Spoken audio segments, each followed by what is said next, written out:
ਪੁਕਾਰ ਟੀਵੀ ਵੱਲੋਂ ਬੁੱਧਵਾਰ 2 ਜੂਨ 2021 ਬਾਅਦ ਦੁਪਹਿਰ ਖਬਰਾਂ ਦੇ ਸਿਲਸਿਲੇ ਵਿੱਚ ਸਵਾਗਤ। ਪੰਜਾਬ ਮੰਤਰੀ ਮੰਡਲ ਵੱਲੋਂ ਬੁੱਧਵਾਰ ਨੂੰ ਇਤਿਹਾਸਕ ਕਸਬੇ ਮਲੇਰਕੋਟਲਾ ਨੂੰ ਸੂਬੇ ਦਾ 23ਵਾਂ ਜ਼ਿਲ੍ਹਾ ਬਣਾਏ ਜਾਣ ਨੂੰ ਰਸਮੀ ਪ੍ਰਵਾਨਗੀ ਦੇ ਦਿੱਤੀ ਗਈ, ਜਿਸ ਸੰਬੰਧੀ ਮੁੱਖ ਮੰਤਰੀ ਕੈਪਟਨ ਅਮਰਿੰਦਰ ਸਿੰਘ ਨੇ ਪਹਿਲਾਂ ਐਲਾਨ ਕੀਤਾ ਸੀ। ਮੰਤਰੀ ਮੰਡਲ ਵੱਲੋਂ ਸਬ ਤਹਿਸੀਲ ਅਮਰਗੜ੍ਹ, ਜੋ ਕਿ ਮਲੇਰਕੋਟਲਾ ਸਬ ਡਿਵੀਜ਼ਨ ਦਾ ਹਿੱਸਾ ਸੀ, ਉਸ ਨੂੰ ਸਬ ਡਿਵੀਜ਼ਨ ਤਹਿਸੀਲ ਬਣਾਉਣ ਨੂੰ ਵੀ ਮਨਜ਼ੂਰੀ ਦੇ ਦਿੱਤੀ।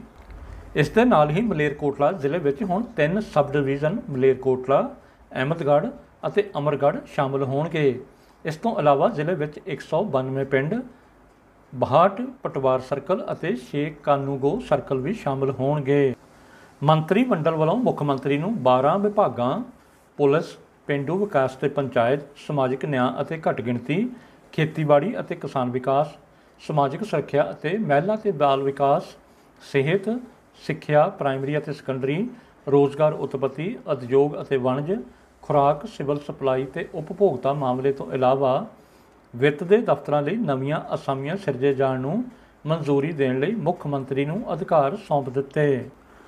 ਪਾਣੀ ਦੀ ਗੁਣਵੱਤਾ ਪ੍ਰਭਾਵਿਤ ਜ਼ਿਲ੍ਹਿਆਂ ਦੇ ਪੇਂਡੂ ਖੇਤਰਾਂ ਵਿੱਚ ਲੰਬੇ ਸਮੇਂ ਲਈ ਪੀਣਯੋਗ ਪਾਣੀ ਦੀ ਸਪਲਾਈ ਯਕੀਨੀ ਬਣਾਉਣ ਲਈ ਪੰਜਾਬ ਮੰਤਰੀ ਮੰਡਲ ਨੇ ਬੁੱਧਵਾਰ ਨੂੰ ਸੂਬੇ ਵਿੱਚ ਵੱਡੀ ਬਹੁ-ਮੰਤਵੀ ਨਹਿਰੀ ਪਾਣੀ ਸਪਲਾਈ ਦੀਆਂ ਸਕੀਮਾਂ ਦੇ ਸੰਚਾਲਨ ਅਤੇ ਰੱਖ ਰਖਾਵ ਲਈ ਸਪੈਸ਼ਲ ਪਰਪਜ਼ ਵਹੀਕਲ ਜਾਣੀ ਕਿ SVP ਦੀ ਪ੍ਰਵਾਨਗੀ ਦੇ ਦਿੱਤੀ।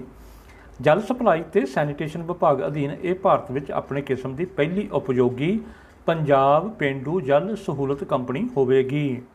ਮੁੱਖ ਮੰਤਰੀ ਕੈਪਟਨ ਅਮਰਿੰਦਰ ਸਿੰਘ ਦੀ ਪ੍ਰਧਾਨਗੀ ਹੇਠ ਹੋਈ ਵਰਚੁਅਲ ਕੈਬਨਿਟ ਮੀਟਿੰਗ ਨੇ SVP ਦੇ ਨਾਂ ਉੱਤੇ ਖਾਤਾ ਖੋਲ੍ਹਣ ਦੀ ਵੀ ਪ੍ਰਵਾਨਗੀ ਦੇ ਦਿੱਤੀ, ਜਿਸ ਵਿੱਚ ਵਿਸ਼ਵ ਬੈਂਕ ਫੰਡ 64% ਵੱਲੋਂ ਜਾਰੀ 25 ਕਰੋੜ ਰੁਪਏ ਦੀ ਰਾਸ਼ੀ ਜਮ੍ਹਾਂ ਹੈ ਅਤੇ ਸੂਬੇ ਦਾ ਬਜਟ 36% ਹੈ।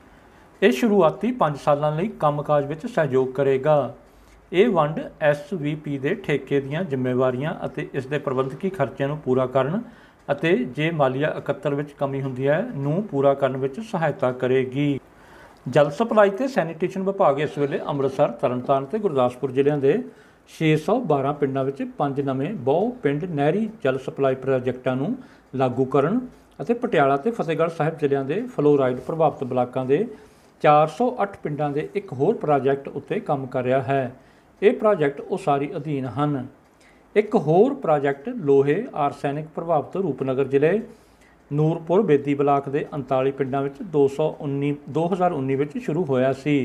ਇਸ ਤੋਂ ਇਲਾਵਾ ਇੱਕ ਪ੍ਰੋਜੈਕਟ ਮੋਗਾ ਜ਼ਿਲ੍ਹੇ ਵਿੱਚ ਡਿਜ਼ਾਈਨ, ਬਿਲਡ, ਆਪਰੇਟ ਤੇ ਟਰਾਂਸਫਰ ਮਾਡਲ ਦੇ ਆਧਾਰ ਉੱਤੇ ਜਨਵਰੀ 2021 ਵਿੱਚ ਮੈਸਰਜ਼ L&T ਲਿਮਟਿਡ ਵੱਲੋਂ ਮੁਕੰਮਲ ਕੀਤਾ ਗਿਆ, ਜਿਸ ਦੀ ਕੁੱਲ ਲਾਗਤ 218 ਕਰੋੜ ਰੁਪਏ ਦੇ ਲਗਭਗ ਸੀ ਅਤੇ ਇਸ ਨੇ 3 ਕਰੋੜ 64 ਲੱਖ ਲੋਕਾਂ ਦੀਆਂ ਜ਼ਿੰਦਗੀਆਂ 'ਤੇ ਚੰਗਾ ਪ੍ਰਭਾਵ ਪਾਇਆ। ਪੰਜਾਬ ਦੇ ਟਰਾਂਸਪੋਰਟ ਮੰਤਰੀ ਰਜ਼ੀਆ ਸੁਲਤਾਨਾ ਨੇ 3 ਪਹੀਆ ਵਾਹਨ ਆਟੋ ਰਿਕਸ਼ਾ ਚਾਲਕਾਂ ਨੂੰ ਵੱਡੀ ਰਾਹਤ ਦਿੰਦਿਆਂ ਮੰਗਲਵਾਰ ਨੂੰ ਐਲਾਨ ਕੀਤਾ ਕਿ 3 ਪਹੀਆ ਵਾਹਨ ਚਾਲਕ ਹੁਣ ਡਰਾਈਵਿੰਗ ਲਾਇਸੈਂਸ ਲੈਣ ਲਈ ਡਰਾਈਵਿੰਗ ਟੈਸਟ ਦੇਣ ਲਈ 3 ਪਹੀਆ ਆਟੋ ਰਿਕਸ਼ਾ ਦੀ ਵਰਤੋਂ ਕਰ ਸਕਦੇ ਹਨ। ਇਸ ਤੋਂ ਪਹਿਲਾਂ 3 ਵੀਲਰ ਚਾਲਕਾਂ ਦਾ 4 ਪਹੀਆ ਵਾਹਨਾਂ 'ਤੇ ਟੈਸਟ ਲਿਆ ਜਾਂਦਾ ਸੀ। ਉਹਨਾਂ ਸਾਰੀਆਂ ਇਨਫੋਰਸਮੈਂਟ ਅਥਾਰਟੀਆਂ ਨੂੰ ਇਹ ਵੀ ਹਦਾਇਤ ਕੀਤੀ ਕਿ ਜੇ ਕਿਸੇ 3 ਵੀਲਰ ਚਾਲਕ ਕੋਲ LMV light motor vehicle driving licence ਹੈ ਤਾਂ ਉਸ ਨੂੰ ਤੰਗ ਪਰੇਸ਼ਾਨ ਨਹੀਂ ਕੀਤਾ ਜਾਣਾ ਚਾਹੀਦਾ, ਕਿਉਂਕਿ ਮੋਟਰ ਵਹੀਕਲ ਐਕਟ 1988 ਦੀਆਂ ਧਾਰਾਵਾਂ ਅਨੁਸਾਰ 3 ਪਹੀਆ ਵਾਹਨ ਆਟੋ ਰਿਕਸ਼ਾ ਨੂੰ ਲਾਈਟ ਮੋਟਰ ਵਾਹਨ ਵਿੱਚ ਸ਼੍ਰੇਣੀਬੱਧ ਕੀਤਾ ਗਿਆ ਹੈ।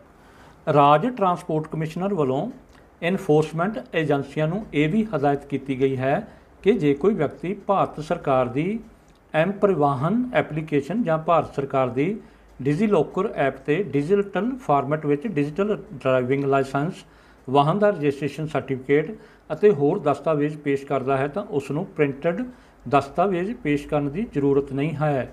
ਇਸ ਅਨੁਸਾਰ ਸਾਰੇ ਇਨਫੋਰਸਮੈਂਟ ਸਟਾਫ ਨੂੰ ਜਾਗਰੂਕ ਕੀਤਾ ਜਾ ਚੁੱਕਾ ਹੈ। ਸਕੂਲ ਸਿੱਖਿਆ ਅਤੇ ਲੋਕ ਨਿਰਮਾਣ ਮੰਤਰੀ ਪੰਜਾਬ ਸ੍ਰੀ ਵਿਜੇ ਇੰਦਰ ਸਿੰਗਲਾ ਨੇ ਓਵਰਆਲ ਗ੍ਰੇਡਿੰਗ ਦੇ ਆਧਾਰ 'ਤੇ ਸੈਸ਼ਨ 2020-2021 ਦੇ ਸਰਬੋਤਮ ਸਰਕਾਰੀ ਸਕੂਲਾਂ ਦੀ ਜ਼ਿਲ੍ਹਾਵਾਰ ਸੂਚੀ ਜਾਰੀ ਕੀਤੀ। ਸ੍ਰੀ ਸਿੰਗਲਾ ਨੇ ਕਿਹਾ ਕਿ ਸਕੂਲਾਂ ਦੀ ਦਰਜਾਬੰਦੀ ਨੂੰ 3 ਸ਼੍ਰੇਣੀਆਂ ਮਿਡਲ, ਹਾਈ ਅਤੇ ਸੀਨੀਅਰ ਸੈਕੰਡਰੀ ਸਕੂਲ ਵਿੱਚ ਵੰਡਿਆ ਗਿਆ ਹੈ ਅਤੇ ਹਰੇਕ ਜ਼ਿਲ੍ਹੇ ਦੇ ਚੋਟੀ ਦਾ ਪ੍ਰਦਰਸ਼ਨ ਕਰਨ ਵਾਲੇ ਸਕੂਲਾਂ ਨੂੰ ਕ੍ਰਮਵਾਰ 5 ਲੱਖ, 7.5 ਲੱਖ 10 ਲੱਖ ਰੁਪਏ ਦਾ ਇਨਾਮ ਦਿੱਤਾ ਜਾਵੇਗਾ। ਕੈਬਨਿਟ ਮੰਤਰੀ ਨੇ ਕਿਹਾ ਕਿ ਸਕੂਲਾਂ ਦੀ ਦਰਜਾਬੰਦੀ, ਗ੍ਰੇਡਿੰਗ ਦਾ ਆਧਾਰ ਨਤੀਜਿਆਂ, ਬੁਨਿਆਦੀ ਢਾਂਚੇ, ਸਹਿ ਵਿਦਿਅਕ ਗਤੀਵਿਧੀਆਂ, ਸਕੂਲ ਪ੍ਰਬੰਧਨ ਕਮੇਟੀਆਂ ਤੇ ਲੋਕਾਂ ਦਾ ਯੋਗਦਾਨ ਅਤੇ ਵਿਦਿਆਰਥੀਆਂ ਦੀ ਹਾਜ਼ਰੀ ਮੰਨਿਆ ਗਿਆ ਹੈ। ਉਹਨਾਂ ਕਿਹਾ ਕਿ ਜਿਨ੍ਹਾਂ ਜ਼ਿਲ੍ਹਿਆਂ ਵਿੱਚ ਇੱਕ ਤੋਂ ਵੱਧ ਸਕੂਲ ਬਰਾਬਰ ਅੰਕ ਲੈ ਕੇ ਸਿਖਰਲੇ ਸਥਾਨ 'ਤੇ ਰਹੇ ਹਨ, ਉੱਥੇ ਅਵਾਰਡ ਦੀ ਰਕਮ ਨੂੰ ਉਹਨਾਂ ਸਕੂਲਾਂ ਵਿੱਚ ਬਰਾਬਰ ਵੰਡਿਆ ਗਿਆ ਹੈ। ਸ਼੍ਰੋਮਣੀ ਅਕਾਲੀ ਦਲ ਨੇ ਸਪਸ਼ਟ ਕੀਤਾ ਕਿ ਪਾਰਟੀ ਦੇ ਜਥੇਬੰਦਕ ਢਾਂਚੇ ਨੂੰ ਹੋਰ ਮਜ਼ਬੂਤ ਕਰਨ ਹਿੱਤ ਪਿਛਲੇ ਦਿਨੀਂ ਵੱਖ-ਵੱਖ ਭਾਈਚਾਰਿਆਂ ਦੀਆਂ ਬਣਾਈਆਂ ਗਈਆਂ ਸਲਾਹਕਾਰ ਕਮੇਟੀਆਂ ਦੀ ਪ੍ਰਧਾਨਗੀ ਖੁਦ ਪਾਰਟੀ ਦੇ ਪ੍ਰਧਾਨ ਸੁਖਬੀਰ ਸਿੰਘ ਬਾਦਲ ਕਰਿਆ ਕਰਨਗੇ। ਇਸ ਸੰਬੰਧ ਵਿੱਚ ਜਾਰੀ ਇੱਕ ਪ੍ਰੈਸ ਨੋਟ ਵਿੱਚ ਪਾਰਟੀ ਦੇ ਸੀਨੀਅਰ ਮੀਤ ਪ੍ਰਧਾਨ ਅਤੇ ਬੁਲਾਰੇ ਡਾਕਟਰ ਦਲਜੀਤ ਸਿੰਘ ਚੀਮਾ ਨੇ ਦੱਸਿਆ ਕਿ ਪਹਿਲਾਂ ਬਣਾਏ ਗਏ ਕੋਆਰਡੀਨੇਟਰ ਅਤੇ ਸਹਾਇਕ ਕੋਆਰਡੀਨੇਟਰ ਲਗਾਉਣ ਦਾ ਫੈਸਲਾ ਵਾਪਸ ਲੈ ਲਿਆ ਗਿਆ ਹੈ। ਡਾਕਟਰ ਚੀਮਾ ਨੇ ਕਿਹਾ ਕਿ ਸ਼੍ਰੋਮਣੀ ਅਕਾਲੀ ਦਲ ਸਾਰੇ ਭਾਈਚਾਰਿਆਂ ਦਾ ਬੇਹੱਦ ਸਤਿਕਾਰ ਕਰਦਾ ਹੈ ਤੇ ਇਹਨਾਂ ਨਾਲ ਸੰਬੰਧਿਤ ਵੱਡੀ ਗਿਣਤੀ ਵਿੱਚ ਪਾਰਟੀ ਦੇ ਆਗੂਆਂ ਤੇ ਵਰਕਰਾਂ ਨੇ ਸ਼੍ਰੋਮਣੀ ਅਕਾਲੀ ਦਲ ਲਈ ਬਹੁਤ ਵੱਡੀਆਂ ਕੁਰਬਾਨੀਆਂ ਕੀਤੀਆਂ ਹਨ ਅਤੇ ਤਨਦੇਹੀ ਦੇ ਨਾਲ ਪਾਰਟੀ ਦੀ ਸੇਵਾ ਕੀਤੀ ਹੈ। ਸ਼੍ਰੋਮਣੀ ਗੁਰਦੁਆਰਾ ਪ੍ਰਬੰਧਕ ਕਮੇਟੀ ਵੱਲੋਂ ਸ੍ਰੀ ਅਕਾਲ ਤਖ਼ਤ ਸਾਹਿਬ ਵਿਖੇ ਛੇਵੇਂ ਪਾਤਸ਼ਾਹ ਸ੍ਰੀ ਗੁਰੂ ਹਰਗੋਬਿੰਦ ਸਾਹਿਬ ਜੀ ਦਾ ਗੁਰਤਾ ਗੱਦੀ ਦਿਵਸ ਸ਼ਰਧਾ ਤੇ ਸਤਿਕਾਰ ਨਾਲ ਮਨਾਇਆ ਗਿਆ।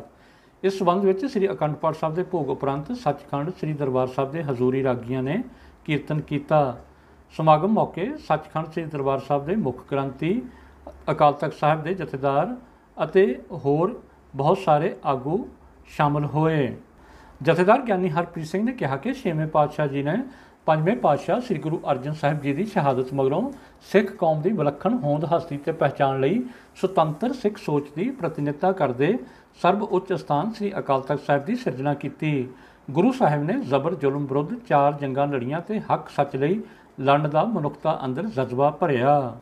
ਇਸ ਦੌਰਾਨ ਛੇਵੇਂ ਪਾਤਸ਼ਾਹ ਜੀ ਦੇ ਗੁਰਗੱਦੀ ਦਿਵਸ ਨੂੰ ਸਮਰਪਿਤ ਸੱਚਖੰਡ ਸ੍ਰੀ ਦਰਬਾਰ ਸਾਹਿਬ, ਸ੍ਰੀ ਅਕਾਲ ਤਖ਼ਤ ਸਾਹਿਬ ਅਤੇ ਗੁਰਦੁਆਰਾ ਬਾਬਾ ਅਟਲ ਰਾਏ ਸਾਹਿਬ ਵਿਖੇ ਵੀ ਜਲੌ ਸਜਾਏ ਗਏ।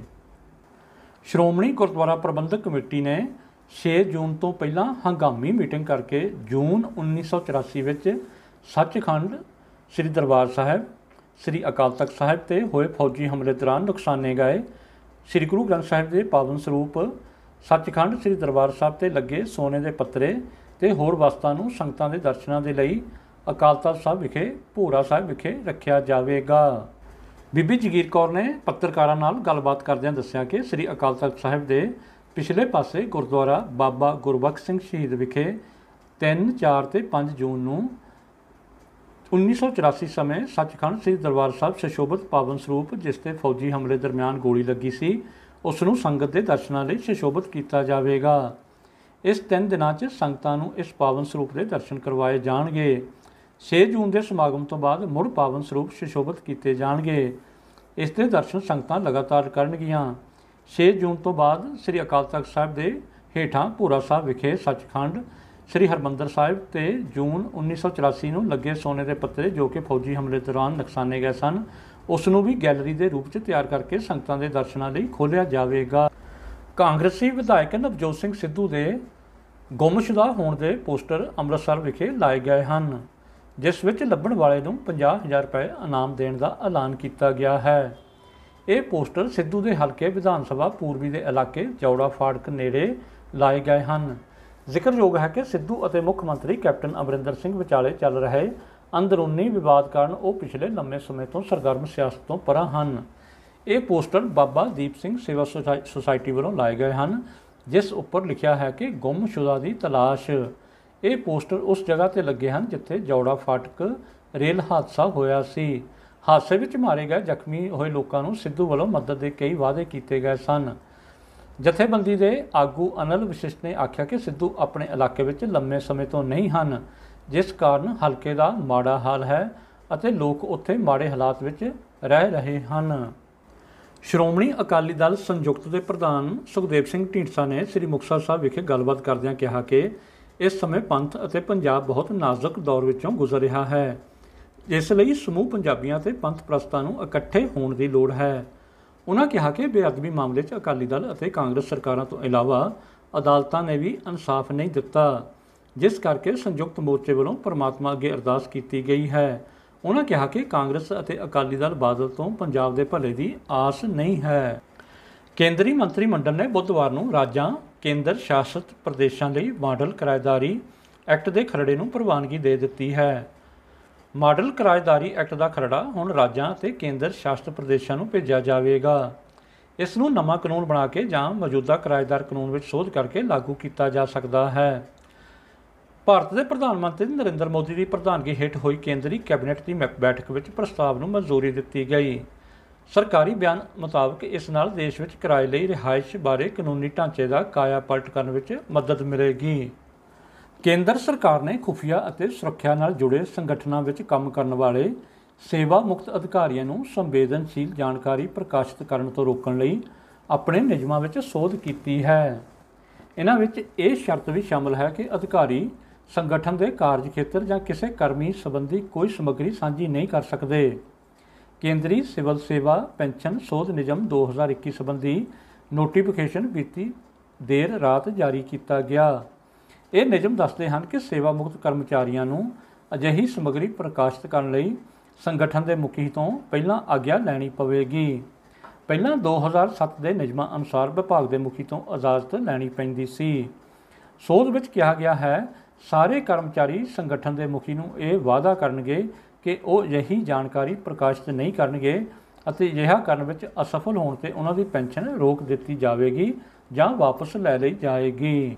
ਵਿਸ਼ਵ ਸਿਹਤ ਸੰਗਠਨ ਨੇ ਕਿਹਾ ਹੈ ਕਿ ਭਾਰਤ ਵਿੱਚ ਸਭ ਤੋਂ ਪਹਿਲਾਂ ਮਿਲੇ ਕੋਵਿਡ-19 ਵੈਰੀਐਂਟ ਡੈਲਟਾ ਵੈਰੀਐਂਟ ਦੇ ਬਸ ਇੱਕ ਸਟ੍ਰੇਨ ਨੂੰ ਲੈ ਕੇ ਚਿੰਤਾ ਹੈ। ਬਾਕੀ 2 ਸਟ੍ਰੇਨਸ ਤੋਂ ਖਤਰਾ ਘੱਟ ਹੋ ਗਿਆ ਹੈ। ਅਜਿਹਾ ਮੰਨਿਆ ਜਾਂਦਾ ਹੈ ਕਿ ਭਾਰਤ ਵਿੱਚ ਕਰੋਨਾ ਦੀ ਦੂਸਰੀ ਲਹਿਰ ਪਿੱਛੇ B1617 ਵੈਰੀਐਂਟ ਜ਼ਿੰਮੇਵਾਰ ਸੀ।